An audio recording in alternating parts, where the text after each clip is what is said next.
বাঁশের পালকি চৈরা মাগো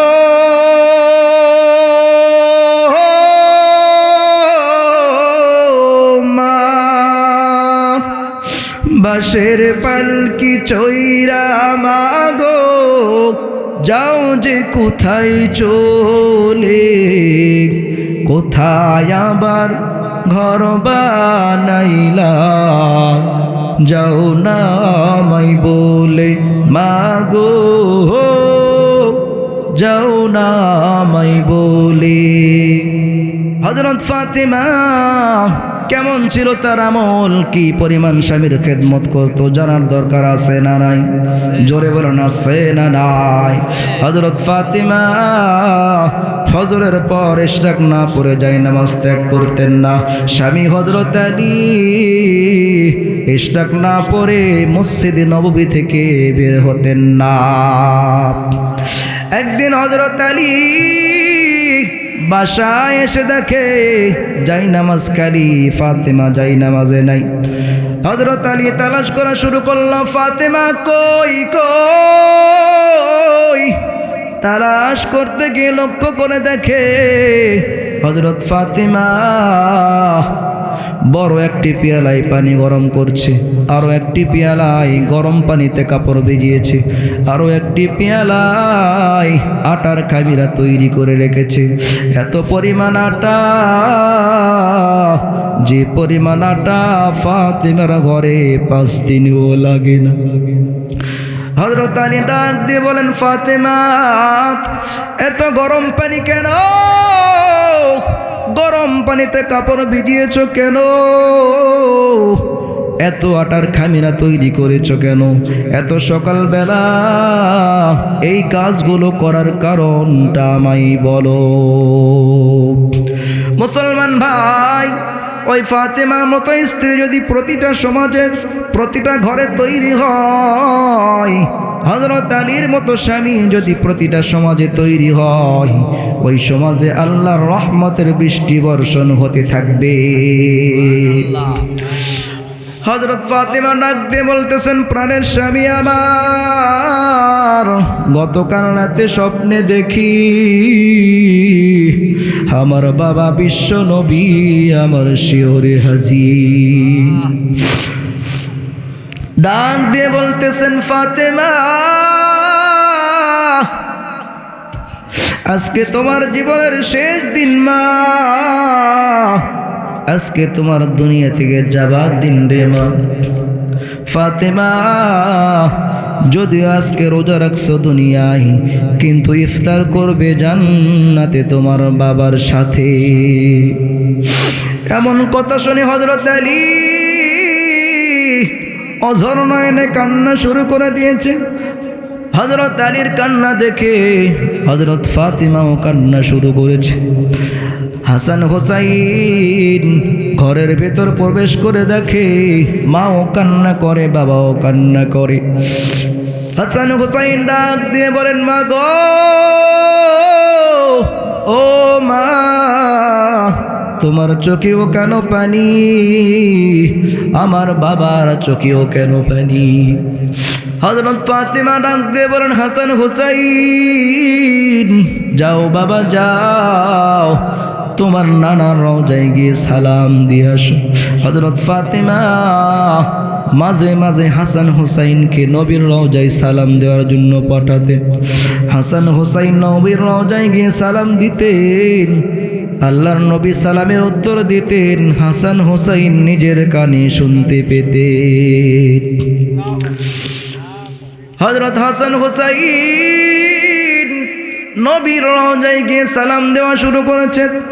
আসসালাতু ওয়াসসালামু আলাইকা ইয়া রাসূলুল্লাহ, আসসালাতু ওয়াসসালামু আলাইকা ইয়া হাবিবাল্লাহ। আল্লাহর নবী সালামের উত্তর দিয়ে ডাক দিয়ে বলেন, হাসান হোসাইন আজকে তোমার মায়ের শেষ দিন বাবা, আজকে তোমার মায়ের দুনিয়া থেকে যাবার দিন রে বাবা। মাকে পান ভরে দেখতে থাকো, আজকের পর থেকে তোমার মাকে এই দুনিয়ায় আর পাবে না। হাসান হুসাইন কান্না করতে করতে বাসায় হাজির। ডাক দিয়ে বলতেছেন, মা গো, ও মা, চালাকি কেন করলাম মা? আজকে বুঝি তোমার দুনিয়া থেকে যাবার দিন, আজকে বুঝি তোমার দুনিয়া থেকে বিদায়ের দিন রে মা। হযরত আলী ডাক দিয়ে বলেন, প্রাণের বিবি ফাতেমা, আজকে তোমার পৃথিবী থেকে যাবার দিন বুঝলাম। এত গরম পানি কেন? গরম পানিতে কাপড় ভিজিয়েছো কেন? এত আটার খামিরা তৈরি করেছো কেন? হযরত ফাতেমা ডাক দিয়ে বলেন, প্রাণের স্বামী আমার, এই যে গরম পানি, এই গরম পানি দিয়ে আমার কলিজার টুকরা হাসান হুসাইন এবং আপনাকে গোসল করিয়ে দেব। প্রাণের স্বামী আমার, এই যে গরম পানি, এই গরম পানিতে হাসান হুসাইন এবং আপনার কাপড় ভিজিয়েছি। আমার ইন্তিকালের আগে আপনাদের কাপড়গুলো ভালো করে পরিষ্কার করে দিব। প্রাণের স্বামী আমার ইন্তিকালের পর কে আপনাদের খানা তৈরি করে দিবে? এই জন্য 4-5 দিনের খাবার তৈরি করে কবরের বাড়িতে যেতে চাই। মুসলমান ভাই, হযরত ফাতেমা জোহরের আগে সমস্ত কাজ শেষ করেছেন, কমপ্লিট করেছেন। জোহরের পর ফাতেমার শরীরে প্রচন্ড জ্বর শুরু হয়ে গিয়েছে। ডাক দিয়ে বলেন, প্রাণের স্বামী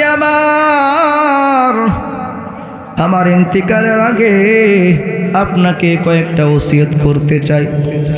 1 নম্বর ওসিয়ত, প্রাণের স্বামী আমার জীবদ্দশায় তেমন একটা খেদমত করতে পারি নাই, আমাকে মাফ করে দিয়ে আমার ইন্তিকালের পর আপনার পছন্দ মতো একটা বিবি ঘরে আইনেন। 2 নম্বর ওসিয়ত, প্রাণের স্বামী আমার কলিজার টুকরা হাসান হুসাইন এখনো নিজের কাজ নিজে ভালোভাবে করতে পারে না, তাদের দিকে একটু খেয়াল রাখেন। 3 নম্বর ওসিয়ত, প্রাণের স্বামী আমার ইন্তিকালের পর রাতের বেলায় আমাকে গোসল করিয়ে কাফন দাফন শেষ করবেন, কাউকে খবরও দিবেন না। হযরত ফাতেমা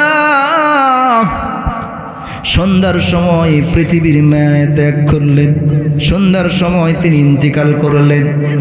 মুসলমান ভাই, হযরত হাসান হুসাইন কান্না করতে করতে পাগল পারা হয়ে গিয়েছে। হযরত আলী কান্না করতে করতে বেকার হয়ে গিয়েছে, কাউকে খবর দেয় না।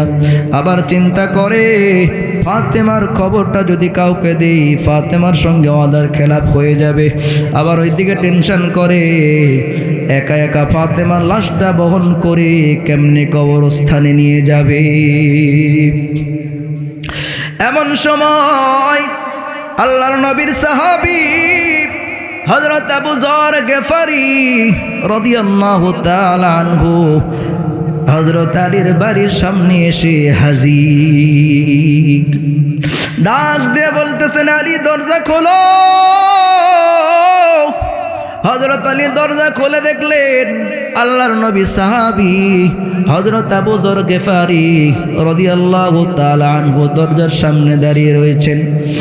হযরত আলী ডাক দিয়ে বলেন, রে আবু যর, এত রাতে তুমি কোথা থেকে আসলে? হযরত আবু যর বলে, আলী, ফাতেমার ইন্তেকালের খবর শুনে আসলাম। হযরত আলী বলে, আবু যর, দুনিয়ার কাউকে ফাতেমার ইন্তেকালের খবর দেই নাই, তুমি কিভাবে জানলা? হযরত আবু যর বলে, আলী, রাতের বেলায় ঘুমিয়েছিলাম, স্বপ্নে দেখি বিশ্ব নবী আমার শিওরে হাজির। সুবহানাল্লাহ। ডাক দিয়ে বলতেছেন আবু যর উঠো, ওই যে দেখো আমার আলী একা একা ফাতেমার লাশটা বহন করে কবরস্থানে নিয়ে যেতে পারে না, তুমি একটু যাও আলীর সঙ্গে ফাতেমার লাশটা বহন করে কবরস্থানে নিয়ে যাও। বাঁশের পালকি চৈরা মাগো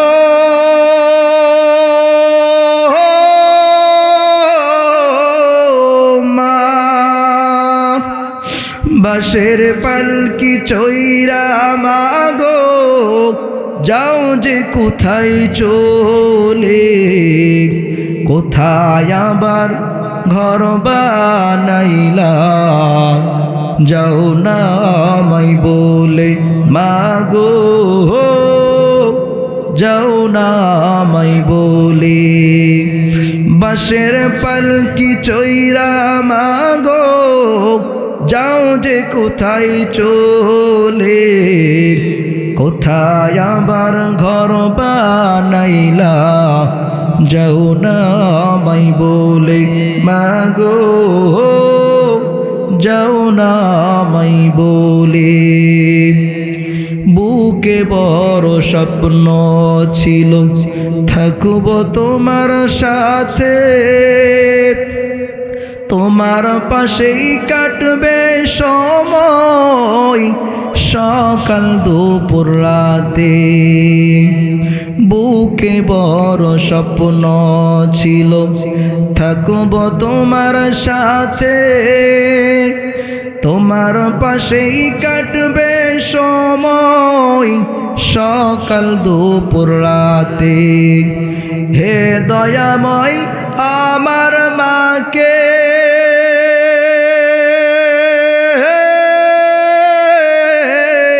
মা, হে দয়াময় আমার মাকে জান্নাতে নাও তুলে, কোথায় আবার ঘর বানাইলা, যাও না আমায় বলে মাগো, যাও না আমায় বলে। বাঁশের পালকি চৈরা মাগো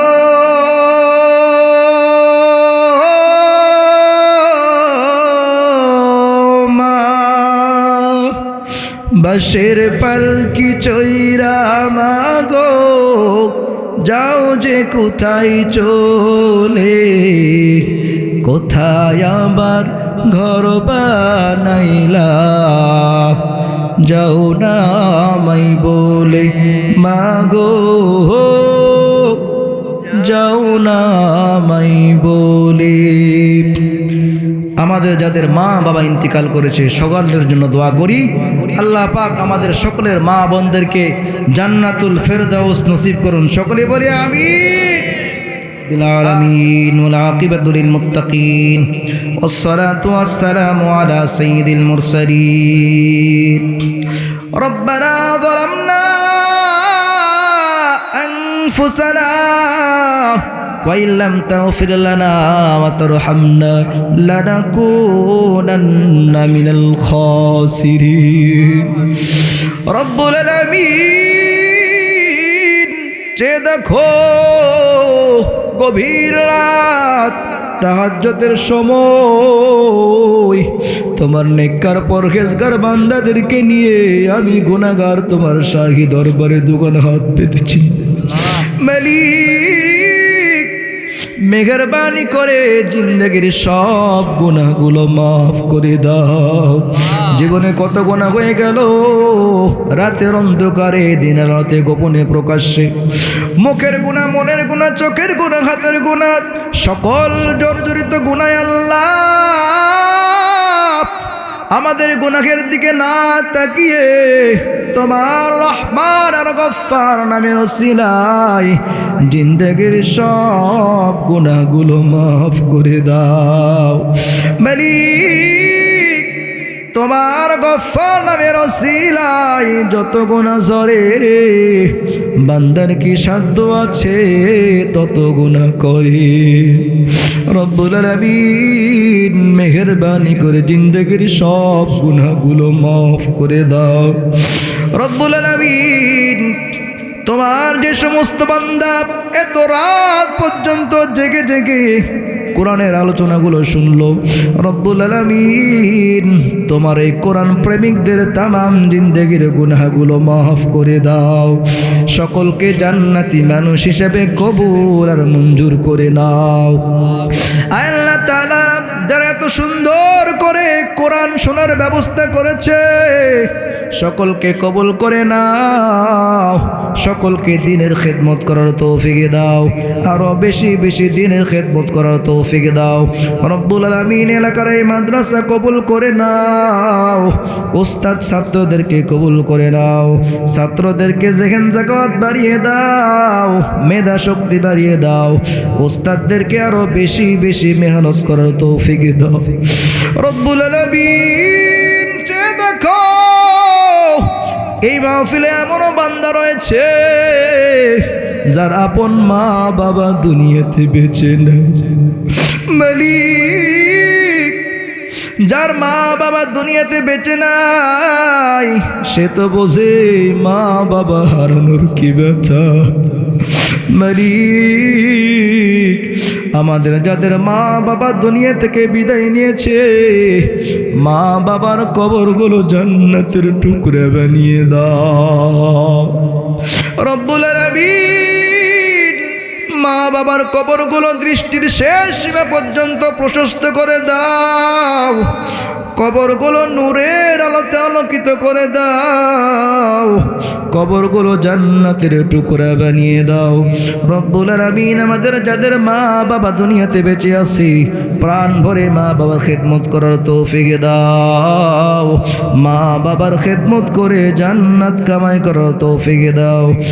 আল্লাহ তাআলা অনেক সন্তান না বুঝে মা বাবাকে কষ্ট দেয়, ওই সন্তানদেরকে আয় আল্লাহ তাআলা সঠিক বুঝ দান করো।